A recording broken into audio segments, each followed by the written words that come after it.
नमस्कार। मैं इधर कुछ दिनों से अलग-अलग विषयों पर अलग-अलग जानकारी इकट्ठा करने की कोशिश कर रहा था। इन दिनों में मैंने ज्योतिष का किताब, आयुर्वेद का किताब और भी अन्य विषयों पर अलग-अलग जानकारी इकट्ठा की। आयुर्वेद का किताब में से मैं एक बहुत अच्छा-सा किताब आप लोग को सजेशन करना चाहता हूँ, अष्टांग हृदयंगम। यदि आप ये किताब का स्टडी करते हैं, तो बहुत अच्छी-सी जानकारी आयुर्वेद के ऊपर, हमारे शास्त्रों के ऊपर और आयुर्वेद के ऊपर बहुत अच्छी-सी है। साथ में दिनचर्या हम लोग का कैसा होना चाहिए, हम लोग का जीवन कैसा होना चाहिए, इसके बारे में इसमें बताया गया है, ठीक है?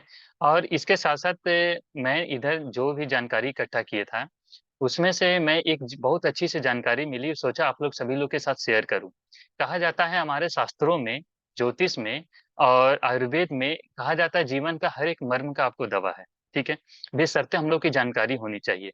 हम लोग की जानकारी ना होने के अभाव में हम लोग के जीवन में दुःख, कष्ट, पीड़ा उलझन भरा हुआ ये समस्या ज़्यादा घिरी रहती है, ठीक है? कहा जाता है दुःख किस कोख में पलता है? कहा जाता है कि दुःख किस कोख में पलता है कि जहाँ आपको अज्ञानता होती है, ज्ञान का अभाव होता है ज्ञान का अभाव होता है, वहाँ इस सब तरह की चीज़ें जहाँ द ज़्यादा देखने को मिलती हैं, उनके जीवन में कष्ट, पीड़ा, उलझन भरा हुआ जीवन और समस्या से घिरा हुआ जीवन उनको ज़्यादा रहती है। आज का जो हमने जो जानकारी इकट्ठा की है, उस टॉपिक पर मैं एक वीडियो बना रहा हूँ। इसका जो आज का जो टॉपिक है, to relieve pain periods, who experience the painful periods, ठीक है?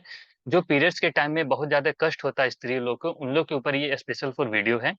कहा जाता है अगर ज्योतिष के दृष्टिकोण से अगर हम लोग देखते हैं कि अष्टम भाव में जिस भी लड़की का चंद्रमा होगा, उस लड़की को पेनफुल पीरियड्स ज़्यादा होते हैं, उन लोगों को मेंस्ट्रुएशन साइकिल्स में काफ़ी कष्ट, परेशानी उन लोगों को देखने को मिलता है। ये तो पहला चीज़ हो गई। ये दूसरा चीज़ और इसमें कहा जाता है कि शुक्र भी अगर उन लोग का कुछ ज़्यादा अच्छा नहीं हो, तभी चीज़ें ज़्यादा देखने को मिलती है और मंगल भी पीड़ित होने पर इस तरह की चीज़ें ज़्यादा देखने को मिलती है। शुक्र हार्मोन्स का चीज़ें होती हैं, जिसके कारण से हार्मोन्स में काफ़ी परेशानियाँ उन लोग को देखने को मिलती है। ठीक है? आज का जो हम मैं 2 टिप्स देना चाहता हूँ, ये अगर 2 टिप्स अगर आप लोग जीवन में लेते हैं, तो आपको काफ़ी हद तक इसमें राहत देखने को मिल सकती है। ठीक है? कहा जाता है कि 1 कप पानी ले लें, उसमें 1 बड़ा चम्मच अजवाइन का लें डाल कर के उसको उबाल लें, ठीक है? उसमें एक गुड़ का एक डली उसमें डाल दें, एक छोटा-सा टुकड़ा उसमें डाल दें और उसको 2 से 3 मिनट तक उबाल लीजिए, ठीक है? और उसको उबाल लेने के बाद फिर उसको छान लीजिए। उसको छान लेने के बाद उसमें 1 से 2 ग्राम उसमें नमक आप मिला दीजिए, काला नमक होना चाहिए, सेंधा नमक होना चाहिए। आप उसको मिला कर के उसको दिन में 2 से 3 बार अगर आप लेते हैं, तो इसमें काफ़ी हद तक आपको राहत देखने को मिलती है। ये तो पहला टिप्स हो गया। फिर इसमें दूसरा टिप्स ये चीज़ें हैं कि कहा जाता है हम लोग के अंगूठा में बहुत पावर है। ठीक है? अगर आप ज्योतिष पढ़िएगा, इसमें शुक्र का हीलिंग कैपेसिटी इसमें होती है, इसमें काफ़ी हद तक पावर देखने को मिलती है। शुक्र के बारे में कहा जाता है कि अगर किसी व्यक्ति का शुक्र अच्छा हो जाए, तो वो मुर्दे में भी प्राण फूँकने की उसको ताकत होती है। अंगूठा में भी इस शुक्र का प्रतिनिधित्व करता है, यदि किसी व्यक्ति को आप इससे बहुत हद तक राहत कर सकते हैं, किसी भी तरह का। ठीक है?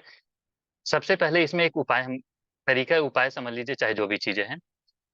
जो स्टोमच है, पेट है, आपको नाभि है, ऊपर से लेकर के नाभि तक में, इसको अंगूठे से उसको प्रेस करते हुए नीचे तक लाना है।